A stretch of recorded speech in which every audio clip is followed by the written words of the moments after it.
On en vient à présent à la retraite des Français, votre retraite, notre retraite. Le corps, le Conseil d'orientation des retraites, doit publier son rapport la semaine prochaine. Il l'a déjà envoyé aux partenaires sociaux, parce que les partenaires sociaux en ce moment même sont en conclave. Ils discutent de cela. Tout ça pour réduire le déficit de notre système de retraite. Il faudra travailler jusqu'à au moins 66 ans en 2070. On fait le point avec vous, Fanny Verscheider.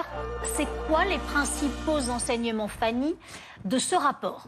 Alors, sans surprise, il va falloir réduire ce déficit du régime des retraites qui existe depuis l'année dernière, 2024. Ce n'était pas le cas les 3 années précédentes. L'année dernière, vous le voyez, les dépenses de retraite s'élevaient à 407 milliards d'euros, faisant de la France le pays suivi par le corps, le deuxième pays suivi par le corps, le plus dépensier en matière de retraite après l'Italie. Le solde du régime de retraite était de 1,7 milliard d'euros. Regardez les projections qu'a fait le corps pour donc les prochaines décennies. Cette année, ils ont estimé qu'à horizon de 2020, le déficit donc lié au régime des retraites serait de 0,2% du PIB. Vous le voyez, c'était 0,1% l'année dernière. Il se chiffrerait même à 1,4% du PIB à l'horizon de 2070. On le voit, des prévisions bien plus pessimistes que celles qui avaient été faites l'année dernière, toujours par ce corps.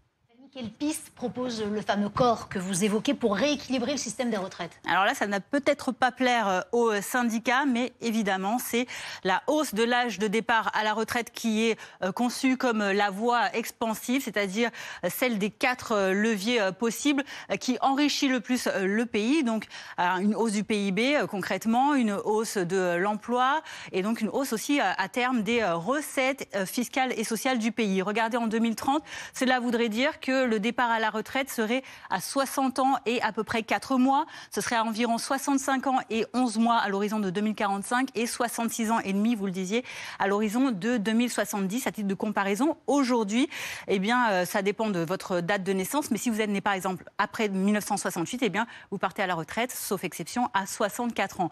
Il y a donc 3 autres leviers qui ont été examinés par le corps, mais qui ont été jugés des voies récessives. C'était donc des scénarios pessimistes pour l'économie. C'était par exemple celle de limiter la progression des pensions ou encore celle d'augmenter les contributions à la retraite des salariés et des employeurs. Quoi qu'il en soit, le rapport officiel du corps, il sera lui publié la semaine prochaine, juste un peu avant la fin du conclave prévu le 17 juin. Merci beaucoup, Fanny, pour toutes vos explications. On passe à la